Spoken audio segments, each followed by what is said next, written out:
ತಂಡ ಅರ್ಪಿಸುವ ಧರ್ಮ ದೇಗುಲ ಕಾರ್ಯಕ್ರಮಕ್ಕೆ ಸ್ವಾಗತ. ನಾನು ವಿಜಿತಾ ಪ್ರೀತಂ.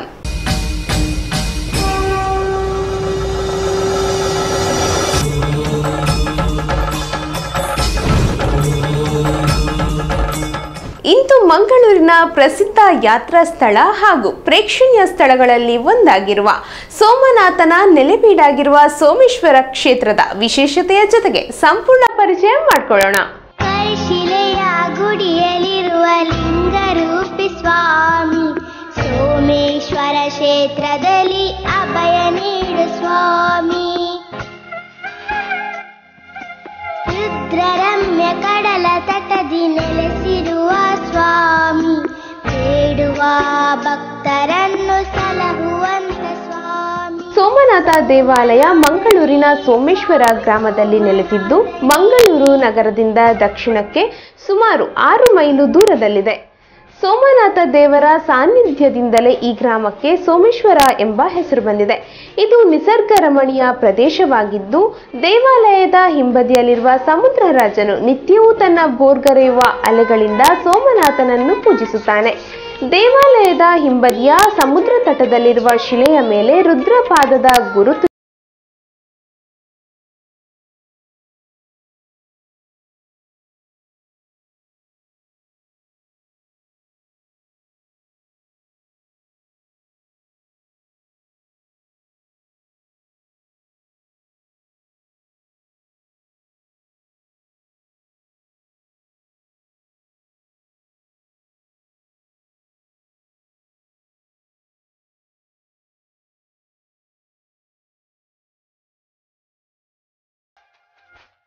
ಈ ಮಹಾಶಿಲೆಯ ತೆಂಕು ಬದಿಯಲ್ಲಿ ಸಮುದ್ರ ರಾಜನು ಸೌಮ್ಯನಾಗಿರುವುದರಿಂದ ಯಾತ್ರಿಕರು ಹಾಗೂ ಆಸ್ತಿಕರು ಸಮುದ್ರ ಸ್ನಾನ ಮಾಡುತ್ತಾರೆ.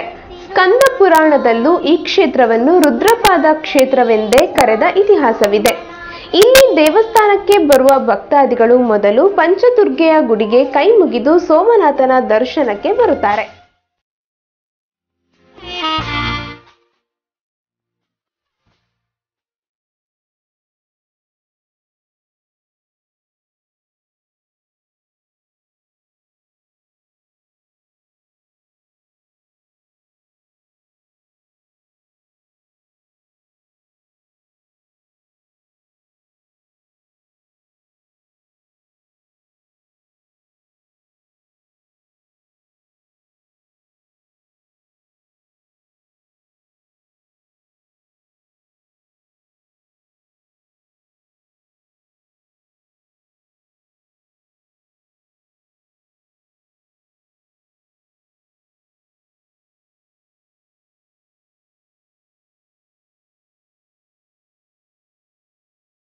ಪ್ರತಿಷ್ಠಾಪಿಸಲಾಗಿದೆ ಎಂಬ ನಂಬಿಕೆ ಇದೆ.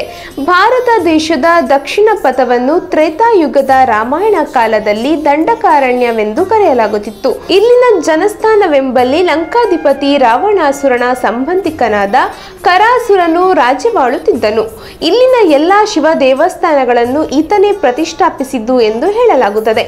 ಈ ಕಾರಣದಿಂದಲೇ ಸಾಮಾನ್ಯವಾಗಿ ಈ ಊರಿನ ಎಲ್ಲಾ ಶಿವ ದೇವಸ್ಥಾನಗಳನ್ನು ಕರಾಸುರ ಪ್ರತಿಷ್ಠೆ ಎಂದೇ ಹೇಳಲಾಗುತ್ತದೆ. ನಮಃ ಶಿವಾಯ ಓಂ ನಮಃ ಶಿವಾಯ ಹರ ಹರ ಭೋಲೆ ನಮಃ ಶಿವಾಯ ಓಂ ನಮಃ ಶಿವಾಯ. ಕರಾಸುರನು ಒಂದೇ ದಿನ ಪ್ರತಿಷ್ಠೆ ಮಾಡಲೆಂದು 3 ಶಿವಲಿಂಗಗಳನ್ನು ತಂದನು. ಮೊದಲನೆಯದನ್ನು ಸೋಮೇಶ್ವರದಲ್ಲೂ, ತಲೆಯಲ್ಲಿ ಹೊತ್ತು ತಂದಿರುವ ಎರಡನೆಯದನ್ನು ಶಿರದಕಲ್ಲು ಎಂದು ಸುರತ್ಕಲ್ಲಿನಲ್ಲೂ, ಮೂರನೆಯದನ್ನು ಅದರ ಉತ್ತರ ದಿಕ್ಕಿನ ಉಚ್ಚಿಲದಲ್ಲೂ ಪ್ರತಿಷ್ಠೆ ಮಾಡಿದನು. ಈ 3 ಕ್ಷೇತ್ರಗಳು ಸಮಾನ ದೂರದಲ್ಲಿದೆ ಎನ್ನುವುದು ವಿಶೇಷ.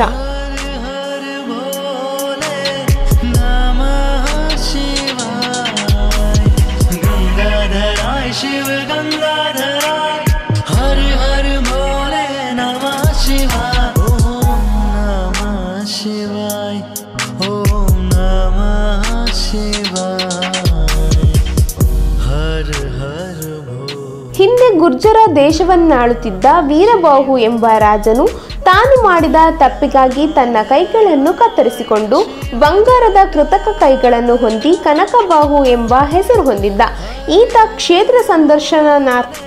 ಕ್ಷೇತ್ರ ಸಂದರ್ಶನಾರ್ಥವಾಗಿ ಹಡಗಿನಲ್ಲಿ ಹೊರಟಿದ್ದಾಗ ಬಿರುಗಾಳಿಯ ರಭಸಕ್ಕೆ ಸಿಲುಕಿ ಹಡಗು ಒಡೆದು ಹೋಗುತ್ತದೆ.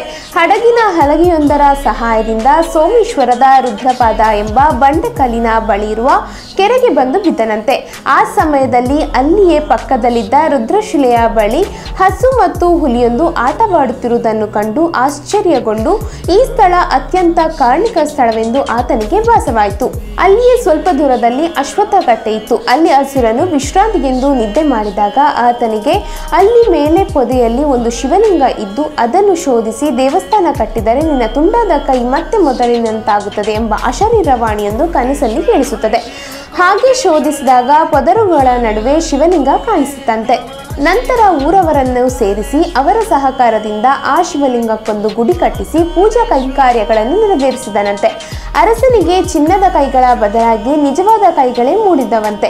ಆನಂತರ ಕೋಟೆಯ ರೂಪದಲ್ಲಿ ದೇವಸ್ಥಾನವನ್ನು ರಚಿಸಿ ಪಕ್ಕದಲ್ಲಿಯೇ ಅರಮನೆ ಸ್ಥಾಪಿಸಿ ವೈಭವದಿಂದ ಪೂಜೆ ಉತ್ಸವ ನಡೆಸಿಕೊಂಡು ಬರುತ್ತಿದ್ದನೆಂದು ಇಲ್ಲಿನ ಪರಂಪರಾಗತ ಐತಿಹ್ಯ ತಿಳಿಸುತ್ತದೆ.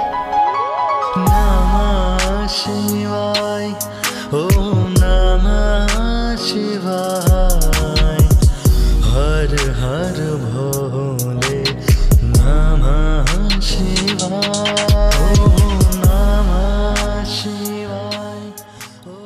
ಸೋಮನಾಥ ದೇವಸ್ಥಾನದ ಆಗ್ನೇಯ ದಿಕ್ಕಿನಲ್ಲಿ ನಾಗಬನವಿದೆ. ಅದರ ವೈಶಿಷ್ಟ್ಯವೆಂದರೆ ಅಲ್ಲಿರುವ ವಿಶಾಲವಾದ ಹಿರಿದಾದ ಬಂಡೆ ಒಡೆದು ನಾಗಹೆಡೆಯಂತೆ ಕಾಣುವ ಉದ್ಭವ ನಾಗಶಿಲೆಯನ್ನು ನೋಡಬಹುದಾಗಿದೆ. ಎಲ್ಲ ಕಡೆ ಶಿಲ್ಪಿಯಿಂದ ರಚಿತವಾದ ನಾಗನ ಕಲ್ಲನ್ನು ಪೂಜಿಸುವುದಾದರೆ ಇಲ್ಲಿ ಪ್ರಾಕೃತಿಕವಾಗಿ ಸೃಷ್ಟಿಯಾದ ದೊಡ್ಡ ನಾಗನ ಕಲ್ಲನ್ನು ಪೂಜಿಸಲಾಗುತ್ತದೆ. ಇದೊಂದು ಪ್ರೇಕ್ಷಣೀಯವಾದ ನಾಗಶಿಲೆಯಾಗಿದ್ದು ಇಲ್ಲಿ ಪ್ರತಿ ವರ್ಷವೂ ನಾಗರ ಪಂಚಮಿಯಂದು ಭಕ್ತಾದಿಗಳು ತಂದ ಹಾಲನ್ನೆರೆದು ವಿಶೇಷವಾಗಿ ಪೂಜಿಸಲಾಗುತ್ತದೆ. ಸದ್ದುಗದ್ದಲವಿಲ್ಲದೆ ಮನಃಶಾಂತಿ ನೀಡುವ ಈ ಸ್ಥಳ ನೋಡಲು ಮನಮೋಹಕವಾಗಿದೆ. ಈ ನಾಗಬನದ ಹಿಂಬದಿಯಲ್ಲಿ ಹೂವಿನ ಕೊಪ್ಪಲವಿದೆ. ಮೊದಲೆಲ್ಲ ದೇವರಿಗೆ ಬೇಕಾದ ಹೂಗಳನ್ನು ಅಲ್ಲಿಯೇ ನೆಟ್ಟು ಬೆಳೆಸುತ್ತಿದ್ದರು. ಅಲ್ಲದೆ ಇದರ ಬದಿಯಲ್ಲಿ ಒಂದು ಸುಂದರವಾದ ಕೆರೆ ಇದೆ. ಅದರಲ್ಲಿ ಹಿಂದೆ ರಾಣಿಯವರು ಸ್ನಾನ ಮಾಡುತ್ತಿದ್ದರು ಎಂದು ತಿಳಿದು ಬರುತ್ತದೆ.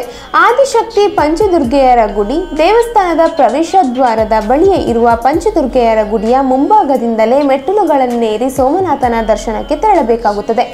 ಮೂಲದುರ್ಗ, ಜಲದುರ್ಗ, ಅಗ್ನಿದುರ್ಗ, ವನದುರ್ಗ, ಆಗ್ರದುರ್ಗ ಎಂಬ ಪಂಚದುರ್ಗೆಯರು ಇಲ್ಲಿ ವಾಸವಾಗಿದ್ದಾರೆ ಎಂಬುದು ನಂಬಿಕೆ.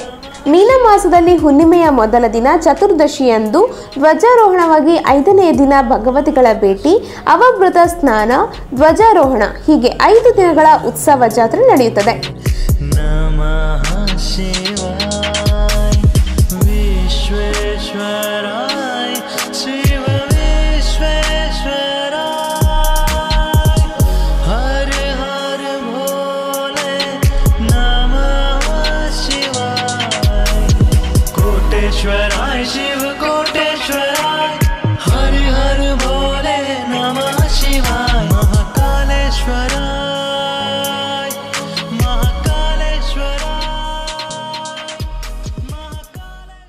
ಇಲ್ಲಿಗೆ ಇಂದಿನ ಧರ್ಮ ದೇಗುಲ ಕಾರ್ಯಕ್ರಮವನ್ನು ಮುಗಿಸ್ತಾ ಇದ್ದೇನೆ.